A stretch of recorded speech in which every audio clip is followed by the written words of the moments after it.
All right, here we are. Game 1, top 6. Maxama, Hectic Ion. Winners, I believe this is round 2.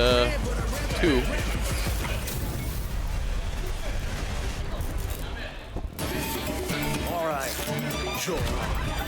You call, I answer. All right, here we go. Beginning of our first to 3 setup between Maxama and Hectic Ion. Trying to go for a Prowler, gets stopped with a check in the air. Hectic Ion is trying to push pressure onto Maxama and bring him onto the left side of the ring. Maxama is working his way in to make sure his spacing is tight and misses out the whiff here. And here comes Kimberly burning out to get Maxama into the corner. A new response here from Maxama going into his rising kick. He had his sniff knockdown. Really just sitting here with a Kimberly on burnout. It does appear that Hectic Ion is just stuck waiting a little bit. Still has his spray cans, trying to find ways to eat the time up while speeding up his recovery anywhere he can. But unfortunately, with another dive sweep and another throw, Alex has gotten a really good bonus during this burnout period. Going into the corner for another drive rush, trying to pick a Prowler. This misses it, goes in for the grab, and sets up for a round. There's round 1. Now with an overhead, Max takes on round 1 over Hectic Ion with a diving overhead. He's trying to find his own whip spot again. Kimberly meets it in the air just like the first time in round 1. But unfortunately, Alex answers again with a great drive rush setup that is trying to push the game back to the midline. The response from Kimberly with her drive impact her drive cancel is pushing it back to the corner to make sure that nothing Alex tries to push in is totally free. But that said, still got to worry about her burnout. Got it all really worked out here on Alex's end because here comes Maxama again, setting up traps to make sure that the burnout to make sure that there is no recovery to prevent the burnout, while also at the same time scoring good, clean hits. One more, it looks like there may be just one more interaction here, but just waiting to see how it's going to start for Alex's end with the OD on his Prowler. He gets up with the heavy kick, which is set up for his upper, and here comes his OD aerial throw, getting round 2 and game 1. All right, so we're up. Maxama's up 1 game over 0 with Hectic Ion. We go ahead playing with Alex's music this time as we get into game 2. Another good double leg takedown into the corner with an overhead that gets blocked by the Kimberly player, who's now stuck in the corner trying to work her way out. Alex is going in for another heavy attack just to make sure that there's some knock stun or block stun to keep Kimberly busy with while he sets up another move. This time taking advantage of the spacing, gets in a good heavy kick to set up another combo with a drive rush, moving into the corner again to take advantage of another OD hit. I don't think Hectic knew about the armor in that attack and ended up having to just stuff it or get stuffed. So it's just setting up again, but unfortunately Alex was set up with that kick, ready for the drive rush, which was autopiloted, it looks like, by Hectic Ion. Unfortunately, the autopilot is costing him because he's already lost all of his health and loses to a level 1 clothesline. So that ends game 2. Going into game 3 now, we're going to hear the same song again. I guess it didn't play long enough last time, so here we go again. Kimberly's trying again with another ninja trick. Again, Alex was ready for the appearance, the apparition, and took the drive. It's again a game about who has the best frame data. And with that said, back to the corner again with Alex. It does appear that you're going into a heavy pitch, another rising knee into the throw, and it's really just rinse, repeat, and that is game 3. All right. So we're going to round 2. Sorry, he has to head up himself from very round, but round 1 seems so punctuated. It almost felt like it was the last round. Again, a mistake on my end. Now Kim is fighting for her life, trying to figure out where to, but unfortunately you can't block the entire game. You've got to come up for air at some time. And here it comes. Another drive rush cancel to try to at least make something in the meters look a little bit fair, but in truth, I don't know how many responses Hectic has left or any of the strategies that he can think of in the next 2 seconds. He's staying up again for another bread and butter, level 1 clothesline, and that's game 3. It does look like we've got 3-0 on Maxama over Hectic Ion. Hectic Ion going down the losers, and Maxama continues in the winners finals. But both of these gentlemen are part of the 5v5 fighters. We always have to make sure that we get our information right, as we want to make sure when they look back at their matches, they're able to show themselves accurately represented. Here we go. All right, going in for a charge feint on Crimson Viper to get started, going into a few dash feint. Just trying to see where Kimberly's going with their response, but Kimberly is just taking her time, biding her time. It looks like this is just a slightly different style of Kimberly play than we saw earlier with Hectic Ion. So we're going to have to wait and see how Mad World's going to be playing against something like a trickster like Crimson Viper. There's another fake DP show. Going for a drive rush, setting up another combo, and now taking the advantage of moving the screen back. Still not All right, still catching up with a good OD overhead, which Perry wasn't ready for. Misses the grab on Perry's edge, which sets up another turn for Mad World with the spray count on the ground, eating all the parries, but recovering her drive impact. Here comes Crimson Viper getting thrown again. Little bit of health left. Here comes an extra throw. Mad World finishes the round one, goes to Mad World. All right, round two. Let's see what happens here. It looks like Perry is going to be a little more aggressive this time, using both of her specials to get into the match. But unfortunately, we're missing and not coming up with anything. Kimberly was able to take advantage of minus frames and take her turn in a really nice fashion. So about a fourth of the way there for Mad World, who's working really hard to make sure that all of these tricks that Perry's trying to do with Crimson Viper don't impact him, but you can't force everyone to miss, as Perry has finally gotten his chance to set himself up in the corner and try to respond to some of Kimberly's setup. Kimberly misses her level 3s. She still gets the buff, but unfortunately without really having anything strategized after that, she's just taking blocks and specials, and unfortunately was burned out during most of it, so she ended up losing her round. All right, round 3, rubber round. It looks like Kimberly's strategy of getting that level 3 and missing still ended up providing a lot of benefit, because it's sticking around for round 3, and already halfway through round 3, taking advantage of another jump to get over her drive rush from Crimson Viper.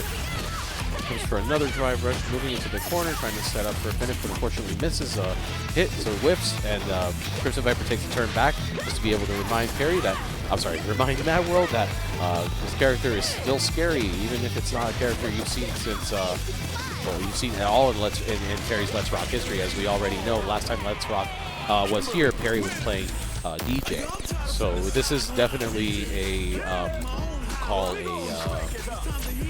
skill check, and it looks like the skill check was passed on Mad World's end, because Perry is going back to DJ. And again, this was a DJ that was a very fierce opponent in the last Let's Rock 17. And if you remember Let's Rock 16, Perry was also playing with other characters, including Ryu and Zangief. So as I said, this only further backs up the multi-character specialization that we try to tout about Perry when we're doing comms. Here comes Perry again with his, what I believe is his Season 0, or since the Season 0 DJ, to try to come back and fix a little bit of what he thinks is a mess in his matchup with Kimberly. Kimberly has to panic and do a drive cancel to be able to get some positioning back, but unfortunately unable to capitalize on that, because with Perry's projectile, he got pushed back into the corner and is now stuck restarting her counter. Back to the wall smash, and that's going to be for Perry with a great special. Took the burnout with the OD so that he can guarantee round 1. Perry going in for round 1. Let's see how this response comes from Mad World. Mad World's got a great setup. He's waiting for that rush. Did an empty jump and took advantage of it with a drop elbow to steal the first turn. Now going in, trying to steal the second turn. Just going with an OD drive kick to make sure Perry's paying attention. Perry's on the other side, goes in and cancels with the level 2, gets blocked by the Kimberly player as Kimberly sets up but misses the whiff on the response combo. So the best consolation that she can receive at this time is a corner push. It's not a bad corner push, because you got a Perry who's in the yellow zone under 30%, but now you have to make sure you don't miss, and that's something that Mad World has been practicing for a while, felt confident in, and has shown us, no, he didn't miss. All right, we're going back to round 3. This time there's no bonus or any level 3 super from this Kimberly player, as this Kimberly player is still deciding to save it for an opportunity where maybe the impacts of the level 3 would actually be used instead of missed like they were last time with Hectic Ion. The pressure is actually really nice here with the parry by Perry was missed, grabbed in for a Kimberly player who was able to take advantage of it, misses another drive rush combo extension with the whiff, and unfortunately that gives DJ a lot of chances to just try to bring things a little bit closer.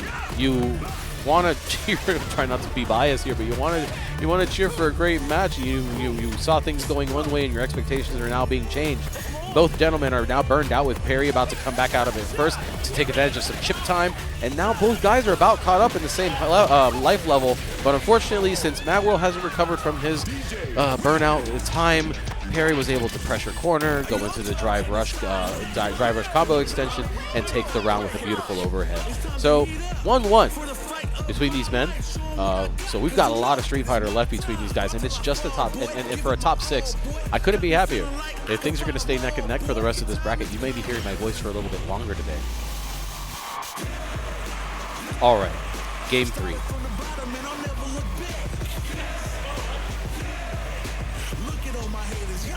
There's been a bit of a tide change from some miscues by Mad World that have allowed Perry to tie up this bracket.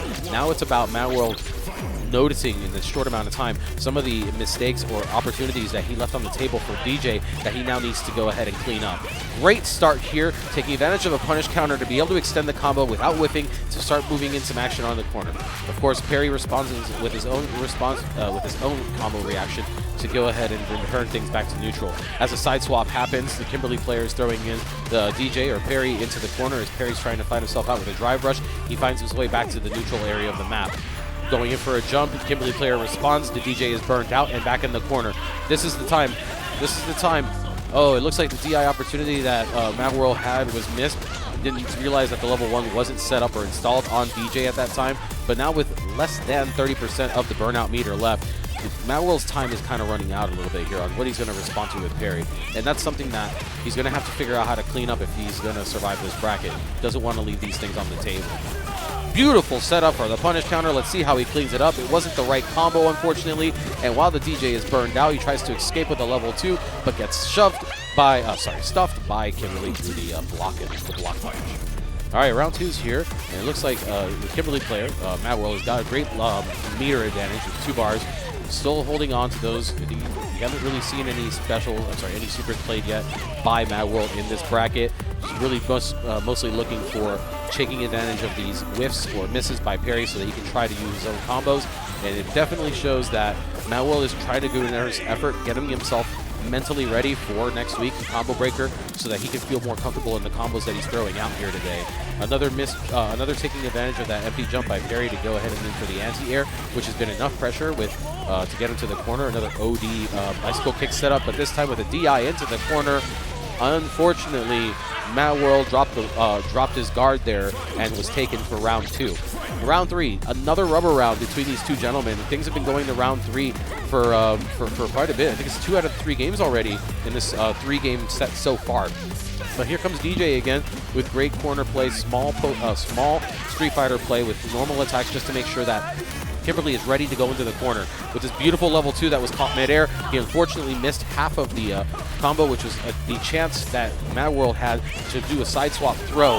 Now with a burnout on the side that he just got thrown into, Perry is being locked into the corner with a DI and a stun. Here comes Kim with a can. Going into with her setup combo, she's trying to get herself ready, but unfortunately whiffs her second can. Whiffing her second can means she wasn't able to take advantage of her super, so unfortunately Perry is still alive for Mad World, unfortunately. And with a little sliver of health, he's showing ferocity. The ferocity that you want to see when you're sitting here in winner's bracket. You don't want to go home. Game 3 comes to Perry. Gotta make sure that Mad World cleans up his sets, otherwise this may be another repetition of what happened in the last 2 games. Unfortunately, with the empty jump, he got stopped with the bicycle kicks, an emergency DI to be able to move things back to neutral, and a great little low to be able to stuff DJ's attempt for a long, tardy move. As we move through, he tries to go for a slide again to get back to neutral, gets blocked this time by the DJ player who was able to put enough pressure to bring things back into the corner.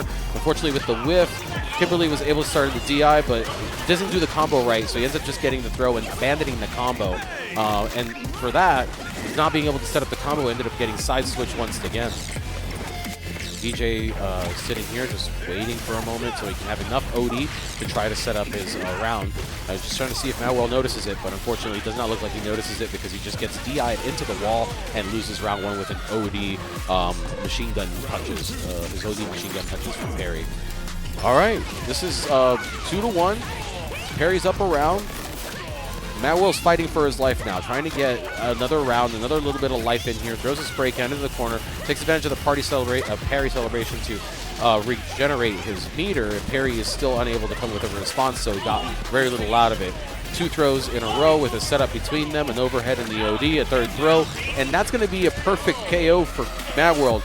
You got to be ready. Like, did he finally get it? Is he focusing? Is he zoned in? Here's their 3rd round 3 in as many games between these 2 players for this set. These guys are learning how to just read off of each other. And here comes another empty jump that was this time also taken advantage of by Perry with his little bicycle kicks, setting up with another projectile to make sure that Mad World stays in the corner, drive rushing in to get himself ready for his level 3. And here we are, cutscene time.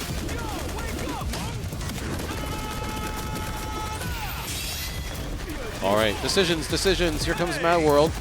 He's going to have to figure out what he's going to do with these throws. He misses his throw, whiffs, sets up for another combo by Perry, and Perry takes round 3. A 3-1 for Perry. Perry does move on to winner's finals. Mad World is still in this bracket, however, and we'll see him again soon. Still committed. Nope, he's committing to DJ. Yes, sticking with DJ. I think it's just an acknowledgement to the type of player that Maxama is, that Perry cannot afford experimentation to take this bracket. To take this set. He's going in for a great boot kick into a drive rush. Alex is going in to pressure DJ into the corner as DJ fights his way back with his drive rush and setting up some normal attacks to keep pushing the Alex back as he blocks through the string. Now here comes Perry with his drive rush into a grab, tries for another drive rush with a low, gets parried by Maxama, who then counters with his own set of combo with his drop kick, going in for an armbar, throw, move back into the corner, starts to drive rush with his kick, gets blocked by Perry, but Perry is still stuck in this corner under burnout, getting drive rushed by Maxama. Here comes his stun. A great 30% chunk of life there taken by Maxama from Perry, as Perry is still stuck in the corner and is back for his stun, but he misses his drive cancel the first time. The second time it works, but he's back in the burnout, going in for a jump in PDM knee. He was able to kind of start putting some pressure into Maxama, which forces Maxama to play something, but with a burned out Maxama at level 2, I'm not really sure it's going to be, it's not going to change much this time. Perry, Maxama takes round 1. Round 2. Going in for a drive rush for another grab. Perry just takes that to try to put more to try to get Maxama to the corner. Maxama is now near the corner, fighting his way out with his drive rush, goes in for a prowler, goes in for an armbar, and all of this block pressure is pushing it back to the middle. Very quickly reset by Perry, who was able to return the favor with a great throw to move Perry back into the corner. And here, Maxama back into the corner. Now Perry is setting up another throw, gets the throw down, and starts setting up another small combo to keep the pressure on for Maxama in the corner. Maxama has to go ahead and use an aerial throw in order to get the pressure to change so that he can get back into the neutral zone. Another power bomb to go ahead and keep DJ's stack full. DJ is now burned out with his drive castle to try to push Maxama away from him. Unfortunately, Maxama tries to prowler in, grabs DJ again for another power bomb. A burned out DJ is now stuck trying to figure out how they're going to set up for the next game because, Maxama just took game 1 in this round. Moving on to game 2. Another low by Maxama gets blocked by Perry. Perry goes ahead and whiffs. Of course, this is Maxama to whiff when he goes for a low and ends up taking advantage of it, setting up a combo that nearly gets Alex all the way to the corner. Alex is going ahead and responding back while blocking, plus frames is moving everyone back to neutral again. Here comes a great punish counter with a heavy kick from the DJ player, setting himself up for a good punish counter combo that puts Maxama into burnout and leaves him under 30% health. Overhead, chip damage, just anything to kind of keep Maxama's options low. Keep cutting down his time, taking advantage of the chip damage from the burnout. Definitely helped Perry take the first round of this game. Now with a response, the Alex player, Maxama, going in for a drive rush with another setup combo to a power bomb, moving into the combo. Sets up a fake with a dash, goes in for a drop dive kick. The dive kick gets through. Set up for another throw. We are now at the last chance for DJ to come up with something, and unfortunately, the trade didn't come out in time. Perfect for Maxama on the drive rush with the medium punch, and that's round 2. The gentlemen are sizing each other up for round 3, finding the right positions, make sure that nobody whiffs, taking advantage of the OD charge. DJ tries to break it and go in for a combo, which gets stuffed early on, so he only gets 2 hits into it. Maxama goes in, sets up for another prowler, grabs DJ, moves his pressure towards DJ's side of the table. Another drive rush combo. Got a setup for a level 3 with Maxama on Perry. It's not going to be enough, I don't think. This might be the last interaction between the two with a double leg throw by Maxama for Perry. Game 2 goes to Maxama. And here goes game 3. Perry misses his extension after catching the whiff with the punish. Doesn't respond to the swinging arm after blocking it. I don't know if he just didn't think it was worth doing a short frame, or there really wasn't a response that he saw at the time. Getting set up again with another throw into the corner. from Maxama for parry. Another perfect parry from Maxama on a DJ attempt to escape. DJ responds with his own perfect parry to set up his own bicycle kicks. Unfortunately, with Maxama using his level 1 to try to do a spear tackle, it gets blocked / parried by Parry, who was able to use that to his advantage to kind of bring Maxama back into the corner. Maxama jumps over Parry to grab another arm drag throw and puts Parry back into the corner. Parry's trying to fight his way back. Both gentlemen are trying to avoid their burnout and saving up whatever left of their meter. No way. With a grab attempt by Maxama, that was whip, and Parry parrying. Neither gentleman was able to take advantage of that throw, so that was allowing Maxama to reset and take the round. Now, this could be the decisive round for Maxama, trying to set up for a Prowler, holds it for a little bit too long. Parry goes down for a low kick as Maxama rises, and now Parry's got the advantage. Parry going in for his combo to try to move Maxama into the corner. Maxama escapes with his level 1 spear. Parry back into the middle of the map. It does not look like Parry is able to find a good setup right now, as Maxama is finding ways to cut his attempt short with counter hits and short frame attacks. We're moving into level 1 with the armbar, and that's going to be clothesline, and that's going to be game 3. Maxama takes the set, moves on to grand finals. Parry is moving down to losers. But it's time for Street Fighter again. This time for loser semifinals, we've got Hectic Ion and the Clobber. We saw Hectic Ion later, a little earlier playing to Kim. Guile is a Clobber main Guile, outside of also being a Dayburst character specialist. Here it goes with the loser semis, round 1.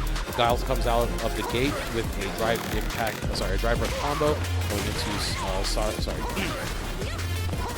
reset myself.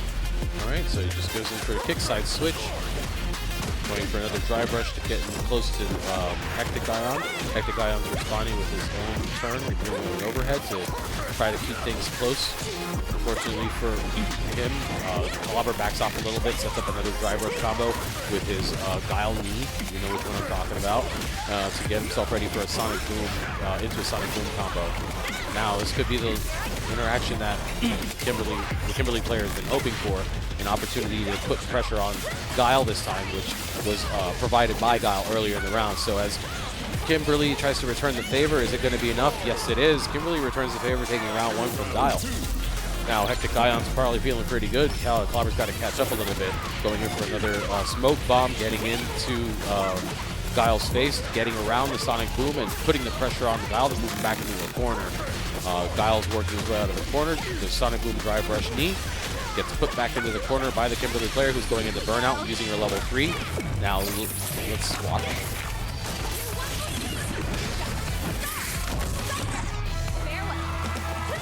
A burned out but buffed Kim is still scary, guys, even when you use your drive impact.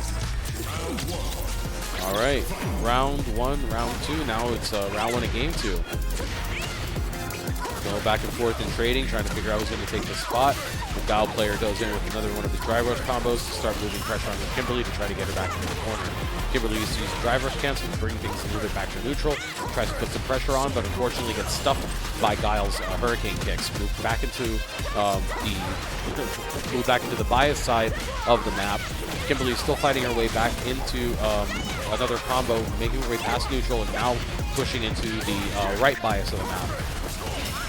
With another parry set up, the drive cancel moves the pressure back onto the Guile with a set up a Sonic Boom that was stuck. Now back into his corner. He's trying to drive rush himself out. Gets a grab on the Kimberly. Kimberly's really only got one more, chance if she wants to steal this round from the Clobber again. So attempts to do it with a smoke bomb, gets blocked by Clobber. 2 shorts, and that's the round for Kimberly. Clobber takes round 1 for the Guile player. The Guile player takes round 1. Getting back into each other's faces, short little kicks just to try to take advantage of these punish counters as we put a little bit of tiny pressures, bit by bit, to move Clobber back into the corner. A Clyde reversal, now Kimberly's in the corner, has to use a drive cancel to get out, and level 1 by the Guile Sonic Boom was just played, but unfortunately all of it being blocked gives enough plus frames for the Kimberly player to set herself up for her level 3 combo. So Hectic Ion being level 3, got less than 30% life left on the Clobber, and a round 3. Clobber's work is cut out for him. We got our buffed Kim All right, this time around, that Hurricane Kick caught that smoke bomb, set up for another combo with a Sonic Boom to keep the pressure, and the bias is, the match is on the left side bias, so Kimberly is now in the corner. And you know, it doesn't really matter if you're bumped up and tough. If you're just stuck blocking, your buff is useless. And it looks like you got to figure out how to stay out of burnout, and that's not happening this time with the drive cancel that gets stopped with the drive impact. Clobber's just going to go ahead and cash out his level 3. He's not looking to extend the combo right now, and then just take the round. Definitely knew there was enough in the tank to take it from there, so that's something I should definitely look into and see how much damage that actually does. We're going into game 3, so back and forth just like last time. The last bracket between, no, 2 brackets ago, sorry, between Mad World and Clobber, sorry, Perry. It looks like Hectic Ion and Clobber are also going back and forth this time.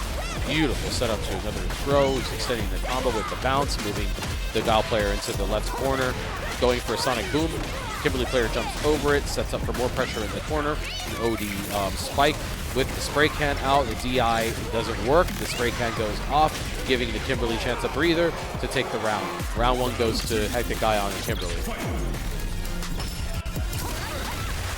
A Sonic Boom being responded to with a drive impact. That is some behavior right there. Well, trying that drive impact again, but this time with no setup, gets responded to by the Guile, who doesn't really make a combo for it. Smoke bombs in the place, but doesn't really come up with anything except getting stuffed into the wall and getting stunned. Now the Kimberly player is back on the left side of the map, moving towards the neutral side of the map because the Guile's pressure.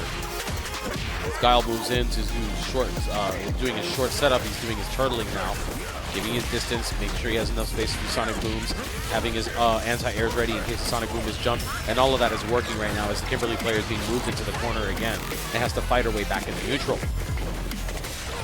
Another OD Sonic Boom that gets hit by that gets a hit. The second one gets parried. The third one is the charge of Boom, which the Kimberly player gets under. And while that Kimberly player gets under the OD Sonic Boom, a burned out Clobber is stuck with responses. He finds one with his Hurricane Kick and takes round 2. Another round 3 match between these two folks. That's the second round 3 match between them in this bracket, in this set. Remember, this is a first to 3, so it can go up to 5 games. Going in for a good jump in and to fake out Clobber with the throw to set up. Tries to go for another throw, and it gets popped again, so they're back in the middle. Clobber responds with a short game of the Hurricane Kick. It sends Hectic Ion to the other side of the map as Hectic Ion returns with the Smoke Bomb. Is able to get a few licks in when Guile misses the grab. That pressure ended up being compounded with the other combo that was followed by Hectic Ion to get Clobber back into the corner. Clobber has to escape. He's using his level 3 now. It's a little early, not like last time, but we want to keep the game close, as I'm guessing the strategy Clobber's got here. Can't read his mind, but here comes a level 3 from Hectic Ion after Clobber goes in for a little knee skip. And unfortunately, this one's going to be scary for Clobber because here comes the buffed Hectic, a burned out now Clobber. And he did it. He actually ended up taking advantage of the distance game between him and Hectic to force Hectic to try to do a smoke bomb. And unfortunately, he was ready for that smoke bomb with the Hurricane Kick. Burnout be damned. 3R game 4. Pressure on Hectic Ion side this time. Going in for a throw to move to the corner. Sets up a whip so that the throw attempt by Guile misses to keep the pressure in the corner for the Guile. But unfortunately, Guile does work his way out with a drive rush combo to do a side swap, and is now using his Sonic Boom to set up some sort of turret to keep Kimberly positioned and pointed into his corner. Kimberly's working her way out, tries to do an overhead, doesn't really come up with much more than that. When Guile takes his turn back, he turns it back with 2 punish counters, moving the action back into the corner, keeping the pressure on the Kim. Another drive impact into the wall with a soft stun to do a level 1 into an OD Hurricane Kick. Guile took a breather and backed off for a second. Now Kimberly's back in the middle of the map, and that was, a good save by the Wake Up Hurricane Kick from Clobber, who still had his meter, or just got his meter back. Sonic Boom gets slid under by the Kim player, who ends up getting the first hit of the round 2. Unfortunately, it doesn't amount for much as Clobber is able to bounce back and set up a combo. Going in for a Sonic Boom, the Hectic Ion jumps over it, goes in for his throw and combo, sets himself up to start putting corner pressure on Guile. Guile reverses it after the spray can pops and does nothing. So he goes in with the Sonic Boom combo, which leaves Hectic Guile with the response of using Drive Impact to get out of the corner. Setting up a short combo just to make sure that you can get back to the side you want to be on. Hectic Guile gets back into the neutral ground, but Clobber has been reset. The Clobber is now in his turtle stance, trying to figure out what the next move by Hectic Guile is going to be. Tries to do a drive rush into a knee, but that gets parried and stuffed by Hectic Guile. Now Hectic Guile is just taking advantage of these Sonic Booms, trying to get a little bit of free meter with the parries and perfect parries, but just making sure he's holding it so he doesn't get smacked like he did in the second hit of that OD. So going in with a punish counter, taking advantage of that drive rush that just overextended itself a little bit on Clobber's end. But unfortunately, it's not enough for Hectic Guile. Clobber goes back in with another drive rush combo and takes the round. Game 3 goes to Clobber. Clobber moves on to winners finals, and that's the night for Hectic Guile. It's very fun to watch him play today.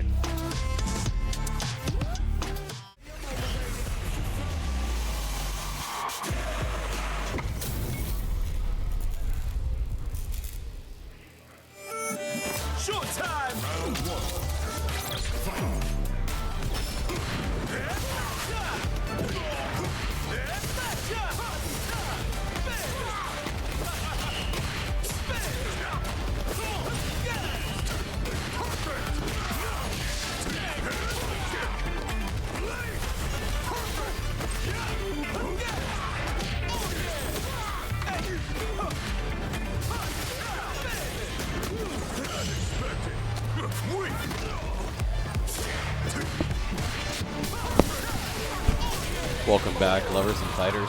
We're actually at round 1, game 1, a loser's finals between Perry and Clobber. We just noticed Perry taking game 1 over Clobber in a close round 1. Sorry.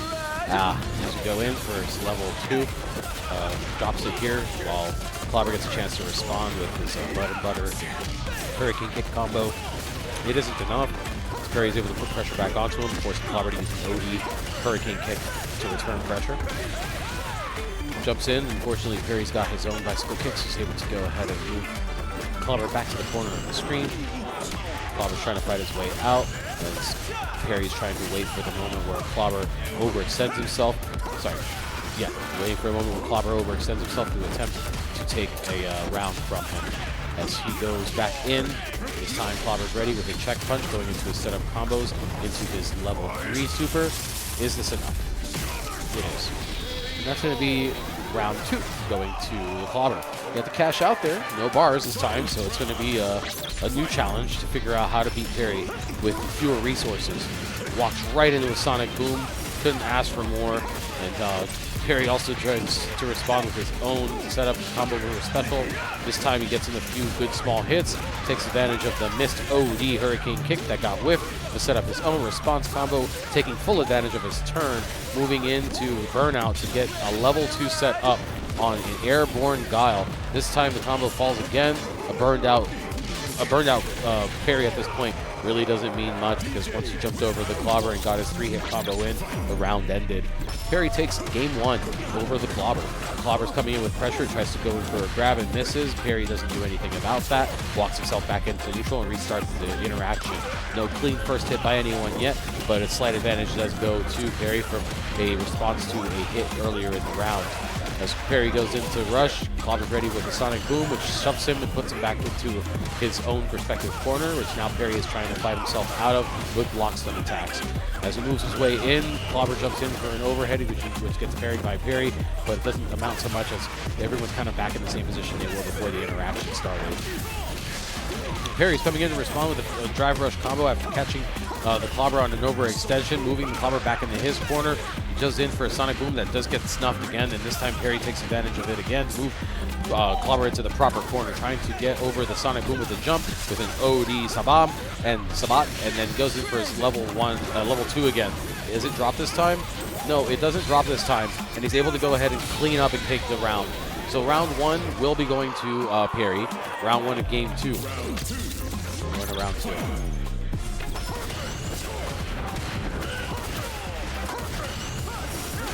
Going and jumping over the DJ's charge projectile. Guile responds with his level 2. going in again to set these gentlemen up for the next setup. Guile's going in with Sonic Booms to make sure that Perry respects the space and zoning. The zoning work by the Clobber to try to get himself closer to Perry is showing itself right now. As Perry goes in to try to respond with an OD Fireball, he ends up getting it jumped over, and Clobber ends up getting a few hits in. As the Perry's under 30% left, Perry is sitting here trying to parry and find the right time when Clobber's going to overextend himself or hit a whiff to try to make him pay for it. It looks like the fishing parry doesn't work this time. He gets caught with a grab from the driver from Clobber. Clobber's sitting in front of him saying, "I dare you to do something." This time Clobber does get something from Perry, but he's got so much life he can ride it out and takes out Perry with a low. I think that's a crouching medium. So now we're at round 3. We've got a Guile with 3 bars, and we got a Perry with almost 2 bars. Here comes the DJ player with good zoning and drive rush, moving the Guile player back into the corner, forcing the Guile player to do an OD hurricane kick as a wake up in order to move pressure back closer to neutral. Trying to jump over the DJ, sets up for the cross up. It gets blocked up, so everyone's back in neutral. DJ tries to go in for his OD Fireball, which Guile jumps over yet again, which has been the trend during this set. This time the Guile responds with his level 3 to get all that meat off of the guy, and there's still a little bit left on the bone here, but with an OD Sonic Boom behind it, followed by a regular Sonic Boom and a drive rush, Guile's back in DJ's face as the Clobber is trying to find a way to close this round and take a game. Here comes the Clobber with his drive rush combo, and he ends up taking game 2. You know, this has actually been quite exciting. This is actually taking advantage of every second of Street Fighter that these guys have played. Game 2 is a really long game, guys. And we're going into game 3 now. These guys are trading their singles and normals into each other. Here comes Perry with a great bicycle kick to move the Clobber into the corner again. Another OD Fireball to set up another combo to respond to the Clobber's original Sonic Boom. Faking another Sabat kick to try to make Clobber react. This time Clobber does react, but it isn't going to be enough because Perry was able to reposition himself, come back to the Clobber's corner, and take the round. Gentlemen are now set up for round 2, game 3.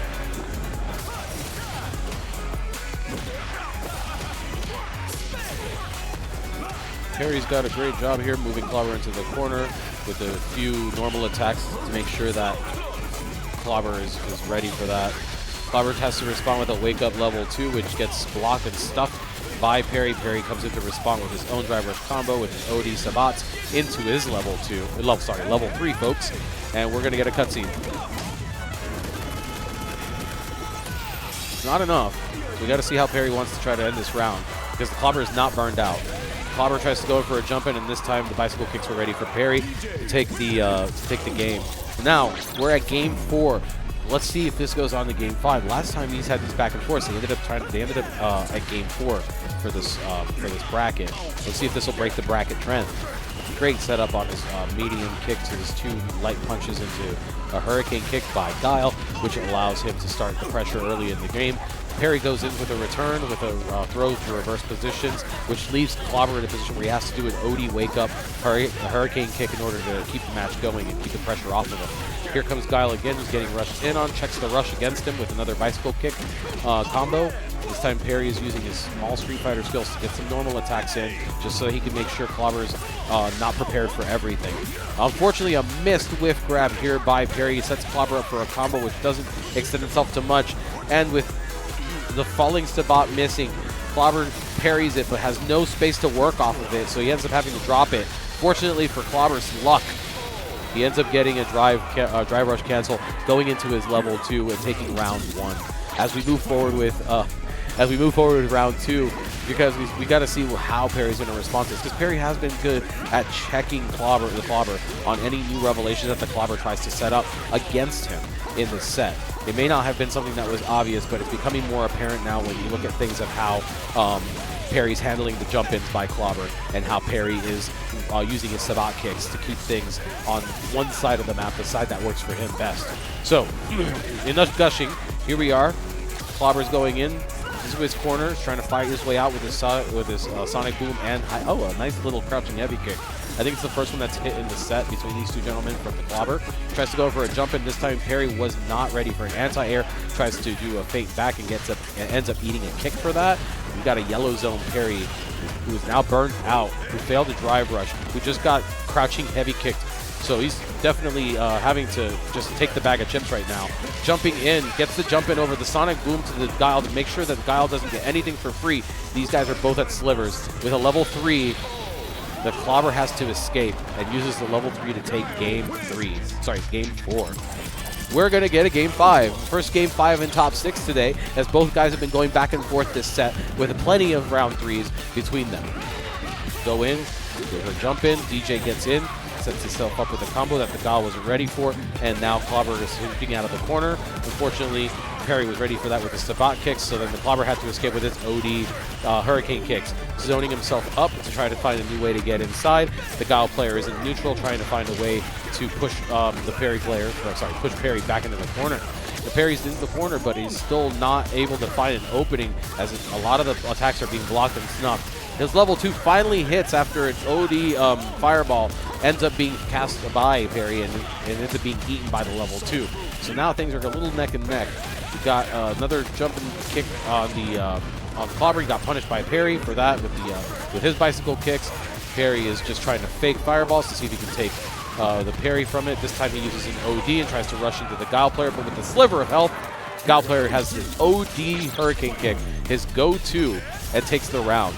I don't know if Perry has had a moment to just find a way to not get caught with these OD Hurricane kicks. Does he need to back up? Does he need to fake things? Does he need to just whiff an attack? I don't know. But unfortunately for Perry, the Clobber has been able to get a lot of these in the set. And if this set doesn't go in Perry's favor, this could be one of the things that he has to look back at and say, I need to come up with a strategy for that next week.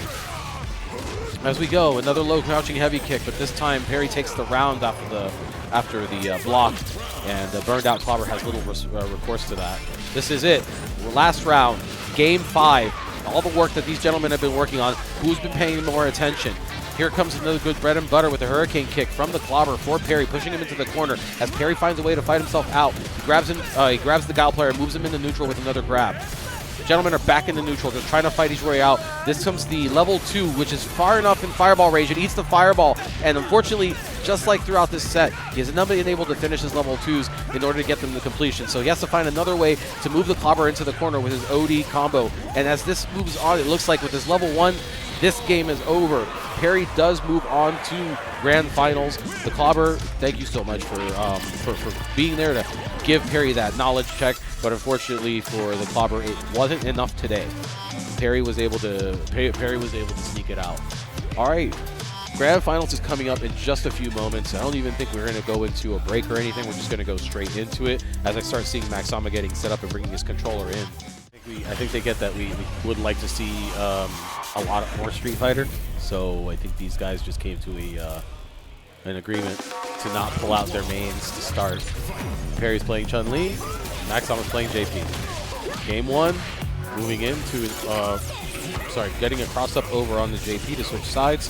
JP starts his zoning game. Maxama starts zoning with JP. Since Maxama's zoning game is being chested by Perry, Perry's working his way in. Just goes for a drive rush, gets stuffed. Same thing with Maxama, returns with the drive rush and gets stuffed. This time, everything is really playing out with low normals. It doesn't really set up for combos just yet. Everyone's just catching each other on spacing mistakes or in a knowledge check. We're going in for another setup for a projectile attack. This time, it just took a little bit too long, so Perry went in and tried to go for a kick, but unfortunately didn't have an answer after that kick to continue his combo, and Maxama got his turn back, which ended up costing Perry more than Maxama. Going in for crouching Chun-Li, Maxama tries to use his cane to do a drive rush, gets the first 2 hits in, but then misses.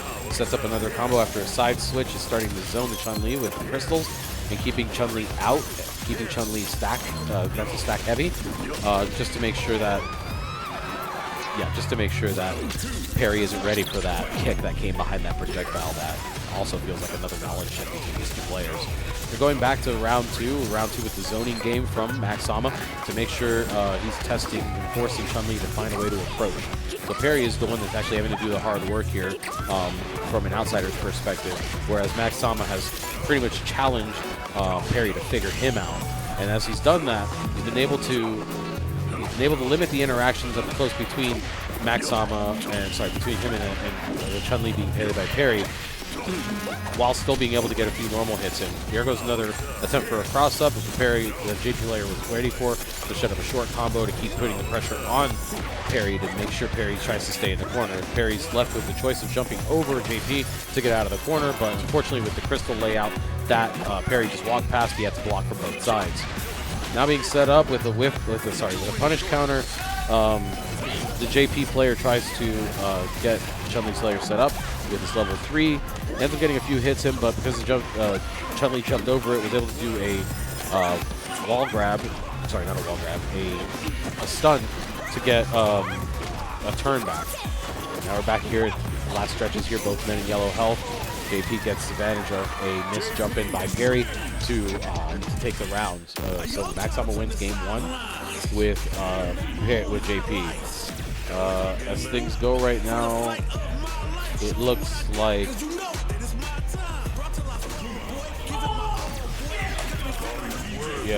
it's going to be another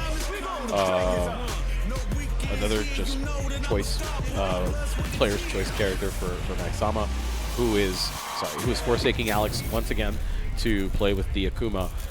But for Parry has decided to stick with his main for this next game after losing game 1. Alright, light zoning, make sure that Parry doesn't get in for free. Max Sama throws a few fireballs and finally catches Parry with the third one and with the fourth one. The fireball fight starts, but Parry's trying to do his OB skill outs, but he ends up not really getting much for it until his third attempt, where he ends up getting his first hit on the Akuma player through projectiles.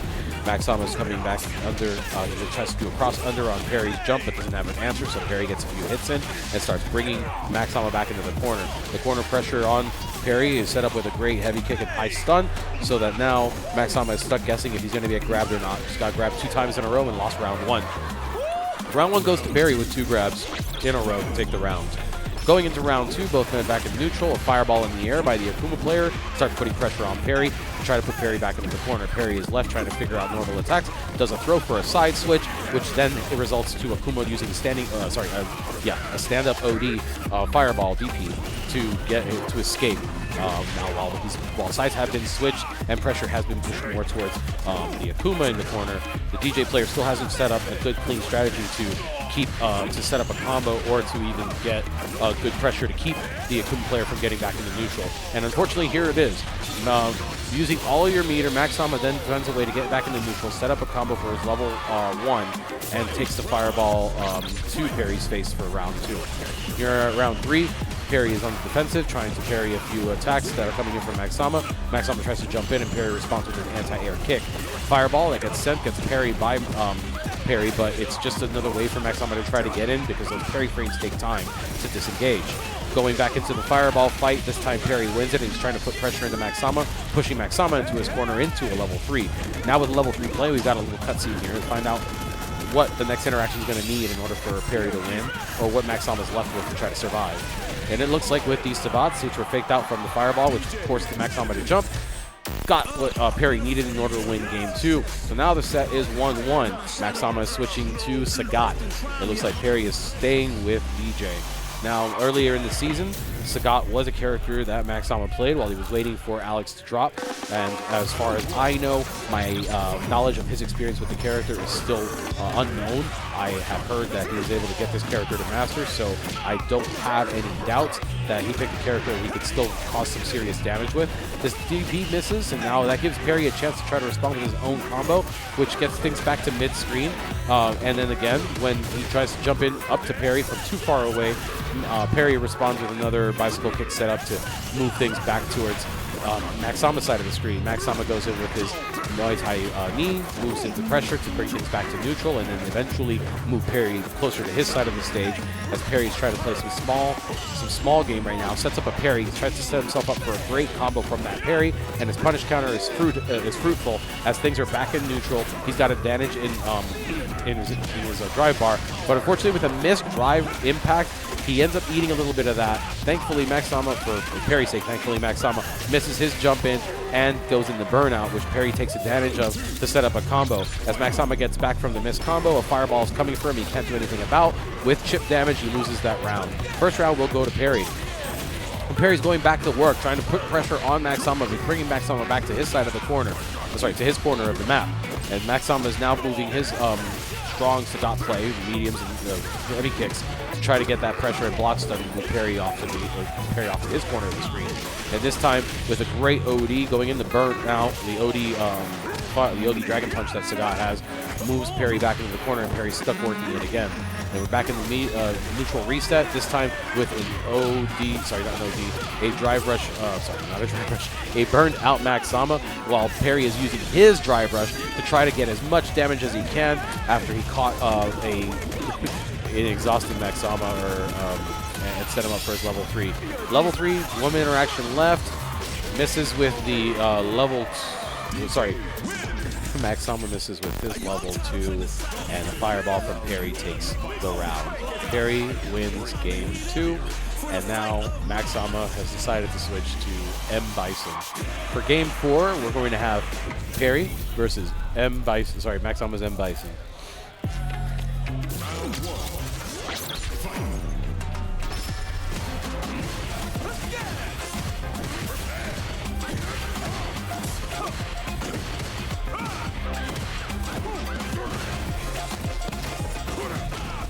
M. Bison gets the first hit of the round with a throw to move Perry into the corner. Perry stuck their dry rush to try to put pressure back on Bison. Pressure only limits a bit of the approach where he gets put back into the corner. A perfect parry from Perry against Bison's knee is able to try to move the pressure back, but unfortunately Max Sama just kind of understands how the pressure for M. Bison works and how easy it is to keep it on. That Perry's quickly found back into this corner and trying to find ways to get away from the Psycho Bombs and the throw moves. Taken out by a throw, round 1 goes to Max Sama. As we move forward into each other, Perry's trying to be a little more aggressive by making sure he leaves as much space behind him in the wall as possible. He wants to go ahead and keep himself out of the corner, but it's not coming out the way he wants with the type of pressure that Max Sama is putting with M. Bison. Now back into the corner for a second time in the round, Max Sama is moving himself in to try to get a position on Perry and keep him in the corner. First throw after the corner. Setting it up again to see if he can get another throw. He goes in for another drive rush combo. The drive rush combo goes to his level 3, and this is going to be the round, I'm sure. And we're going to move on to game 5. All right. That was a really fast game. That was a really fast game for it. Probably the fastest game in the top 6 I've seen on stream. So we're going to have to see what's going on now. So Max Sama is deciding that using the troll option is going to be the move. So he's weaponizing his trolling by mirroring Perry with DJ. I'm going to have to make sure I keep these names straight because Perry has just been pushed by the corner with a fireball storm. Trying to parry his way back in, jumps in and takes Max Sama to the other side of the corner with a bicycle kick. Now with his OD fireball, putting pressure on Max Sama, Perry is trying to keep the corner game on Max Sama's side. Tries to do an empty jump in for his Oki, doesn't have a chance to take advantage of the Oki, and Max Sama is still in the corner, but the DJ played by Perry is starting to show openings for Max Sama. And moving things back into neutral with fireball fight between the two of them. OD fireball by Perry to try to rush into Max Sama, gets checked by Max Sama's normal. Max Sama goes in for his drive rush, gets his hit in, but extends his combo. And now Perry tries to go for a parry that he thought was going to happen, but predicted too early, which cost him some damage. Now they're both working themselves back into neutral. Perry tries to go ahead and Sabaki the next attack. He ends up using it as a way to get some space and set himself for his next interaction, which he uses really well to keep Max Sama in the corner. And with a low that Max Sama wasn't ready to block, Perry takes round 1 of game 5. Going in for another overhead jump in, going in for another jump in on the fireball, Perry is able to get Max Sama back into the corner and put the pressure that he understands how to put with his DJ play. In the way he does. Now, while Perry is in OD, he just got his way all the way to level 3 after 2 combos. So this was really a 2-touch round. And we're going to end up moving to a reset. The reset is next. All right. So now we're going into the Grand Finals reset. Perry has ended up putting Max Sama into losers. And we're going to refresh things in just a sec.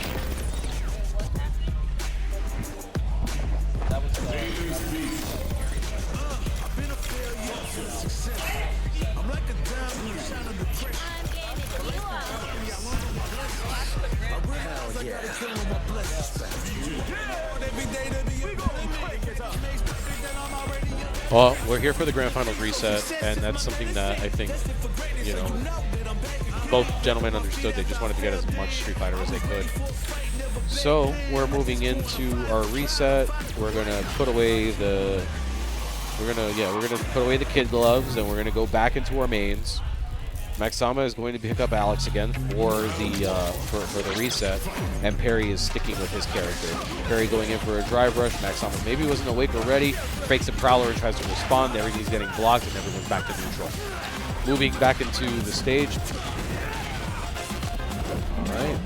Perry gets caught in a power bomb by Maxama, and Maxama is being able to put some of the pressure back on Perry. Tries to go for a prowler stance that Perry was ready for with his OD bicycle kicks to bring the match back into the middle of the map.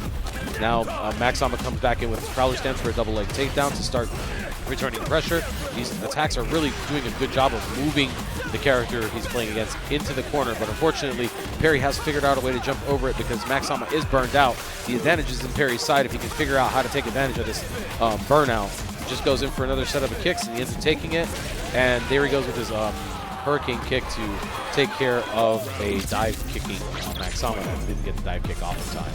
Going in for a prowler to try to close the distance. Maxama starts round 2 by putting a lot of pressure on Perry and putting pressure into the corner with a double leg takedown. Now with not being ready to block, Perry's just had to eat a couple punches after a wake up to set himself up for another Oki, where he needs another couple of punches for a wake up into his into another dive throw. And the burnout was worth it for Maxama, as he was able to take round 1 with his combo into a chicken wing suplex. Prowler stance gets snuffed by Perry, who then drive rushes in to return the favor from the last round to Maxama and puts pressure into him, putting Maxama into his corner. Maxama tries to get out with a prowler stance and then tries with the driving jackknife, but it goes behind Perry, so now Perry's in the corner. With Perry in the corner, Perry tries to do a throw, but it doesn't side switch. It's just a regular throw to move people back, move folks back into the neutral side of the map. Now, with that said, the two prowler attempts by Maxama set him up for another powerbomb attack. The powerbomb ends up helping move Perry into the corner, but with Perry being set up and having the height advantage, he ends up taking the round from Maxama as to return the favor. We're now at game 2 of the Grand Finals reset, and Maxama is still keeping it up with Alex. Just did another double leg takedown after a prowler. Missed his grab because of the sabaki from the Perry, and now Perry is going in and returning the favor by putting pressure to return Maxama to the neutral part of the stage. Now with a a rising shoulder that gets blocked by Perry. Perry is still left with no response because of the amount of plus frames that were left weren't enough for him to actually give anything back.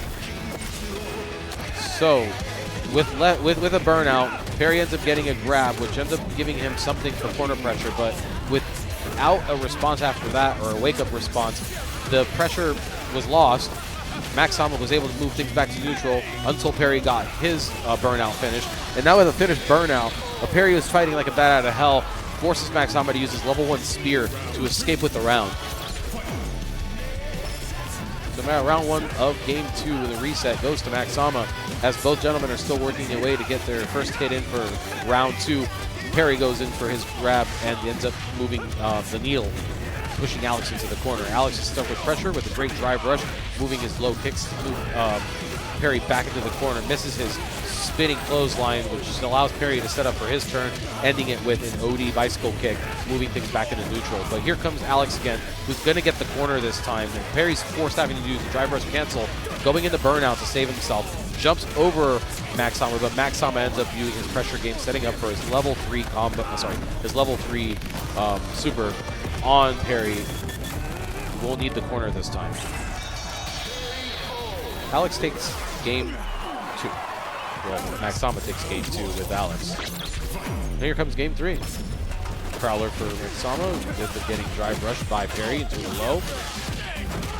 Maxama's left responding after Perry's response wasn't enough to prevent a combo being done on him. And now Maxama's pressure is bringing Perry back to his corner. Perry has to use a few more jackknife kicks and some stabats in order to get himself out of the corner into neutral. But Maxama is now returning the favor. Life advantage is still in Maxama's side, as well as resource advantage with these kicks. Perry is stuck just blocking, getting his bar burned up. Bar eaten up. Alex doesn't care, it seems. He's burned out his bar to get that power bomb and get the round. Now with round 2 here, between these two gentlemen, I don't really know where it's going to go. Setting up for a prowler, ends up going for a dive kick, doesn't get anywhere. Perry is still working his way in, gets the first hits of the round, and he's still being pushed towards his corner while he's doing that. Perry goes in for defense, tries to parry, gets caught with the response on the low after coming out of the parry, which allows Alex to get more hits in. With that said, Perry was finally able to move some pressure on with the bicycle kick to get Alex into the corner, but Alex was able to recompose himself, get himself back up there, set up another power bomb, and Max Alpha may be just one exchange away from taking another game if Perry isn't careful. Perry ends up setting up some response, which ends up giving some space between him and Alex, but Alex comes back to return the space, understanding he's in burnout, decides he has to use his level 3, which makes sense for a round 2 with this much life left, and it looks like we're going to go to game 4 with Maxama up 2-1. All right, Maxama takes game 3. And with no hesitation going straight into game 4, Maxama is putting more pressure on Perry to try to get Perry back into the corner, and Perry's sticking himself out, trying to find a response. Getting burned out now, he's getting his meter eaten into now with these attacks from Alex, with a power bomb now getting him into the corner, a hard knockdown, resets the men. There was no Oki on Alex's behalf, so Perry was able to rush in and try to start an attack of his own. To some extent, it was able to move the combat to the other stage of the map, but it got quickly reset back to neutral with a response from Alex. So going in, Perry is doing his best to try to regain some sort of composure and put some more pressure on Maxama, but Maxama has snuffed the pressure again that Perry was building to try to move him into the corner. Maxama ends around with his jackknife slap and OD and takes out Perry for round 1. As Perry walks up, marches up to Maxama, sets himself up to get a grab, tries to set it up again, but this time Perry gets parried by Maxama, and Maxama forces a corner switch with Perry in the corner. Perry is now in the corner, fighting to find a way to find himself out of this, whereas Alex is learning how to find the right pressure to keep him from jumping over him. He catches him midair and gets another good hit. This is forcing Perry to reconsider what to do. He tries to escape with his level 2, and it isn't enough because he doesn't finish it to give himself some space after the knockdown. And Perry has dropped the match. The tournament is over, and Maxama has won. Thank you very much, everyone. That was Street Fighter 6 for Let's Rock 18. Our winner for the bracket this evening will be Maxama. Well, we're done. Put the camera on me and I'll say goodbye.